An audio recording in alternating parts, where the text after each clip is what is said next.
Hi friends. இந்த வாரத்தினுடைய ஒவ்வொரு காரியங்களிலும் நம்முடைய கர்த்தராகிய இயேசு கிறிஸ்து நம்மை ஆசீர்வதித்து காத்து வழி நடத்துவாராக. ஒழுங்கின்மையும் வெறுமையுமாகவும், போராட்டங்கள் மத்தியிலும், பாடுகளின் மத்தியிலும், கவலைகள் மத்தியிலும், கரடு முரடான சூழ்நிலைகள் மத்தியிலும் நம்மை அப்படியே பார்த்து விலகி போகிற தேவனை நம்ம ஆராதித்துக் கொண்டில்லை. ஆதியாகமம் 1ஆம் அதிகாரம் முதல் 4 வசனத்தை நம்ம வாசிக்கும் போது, ஆதியிலே தேவன் வானத்தையும் பூமியும் சிருஷ்டித்தார். பூமியானது ஒழுங்கின்மையும் வெறுமையுமாய் இருந்தது. ஆழத்தின் மேல் இருள் இருந்தது. தேவ ஆவியானவர் ஜலத்தின் மேல் அசைவாடி கொண்டிருந்தார். தேவன் வெளிச்சம் உண்டாக கடவுது என்றார். வெளிச்சம் உண்டாயிற்று. தேவன் வெளிச்சம் நல்லது என்று கண்டார்.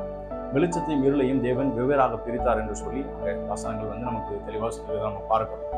இந்த வெறுமையான சூழ்நிலைகள், போராட்டங்கள், கஷ்டங்கள், பாடுகளை நம்ம பார்த்து கொண்டிருப்போம் என்றால், அதனால கர்த்தருடைய வார்த்தை நமக்கு சரியாக புரிய வைக்கிற காரியம் என்னவென்றால், இவைகளை பார்த்து கொண்டிருக்கிறவர், உங்களை என்னையும் உண்டாக்கினவர், நாம் அவருக்கு உரியவர்கள். நம்முடைய வாழ்க்கையில இந்த சூழ்நிலையை பார்த்துட்டு அவர் விலகி போகிறவர் அல்ல. வசனம் சொல்லுது, அந்த ஒழுங்கின்மையும் வெறுமையுமாகவும் இருளின் ஆழத்தின் மேல் இருள் இருந்தது என்று வேதம் சொல்லுது. அதன் மத்தியில கர்த்தர் என்ன பண்றாருன்னா, வெளிச்சம் உண்டாக கடவுது என்று சொல்லி அந்த பூமியையே, அந்த உலகத்தையே அவர் உண்டாக்கி வானத்தையும் பூமியும் சிருஷ்டித்து அதை அழகுபடுத்துகிறதையும் அதை நேர்த்திப்படுத்துகிறதையும் நம்ம அங்கே பார்க்க முடியும்.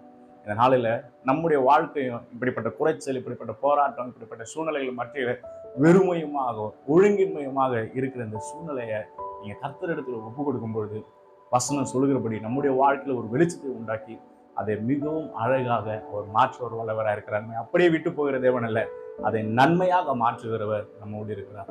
இந்த திங்கட்கிழமை காலை வேளையில நான் உங்களை பார்த்து சொல்லுகிறேன், கர்த்தர் உங்கள் சூழ்நிலைகளை அவர் எல்லாவற்றையும் நன்மையாக மாற்ற அவர் வல்லவராக இருக்கிறாங்க. அவரோட கருத்தில் ஒப்பு கொடுத்து நீங்கள் விசுவாசத்தோடு உங்கள் வாழ்க்கை, உங்களுடைய வேலைகள், உங்கள் குடும்பத்தின் தேவைகள் எல்லாவற்றையும் நீங்கள் அந்த காரியங்களை செய்ய பாருங்கள். கர்த்தர் உங்களை ஆசீர்வதித்து வழி நடத்துவார். God bless you. ஆமென்.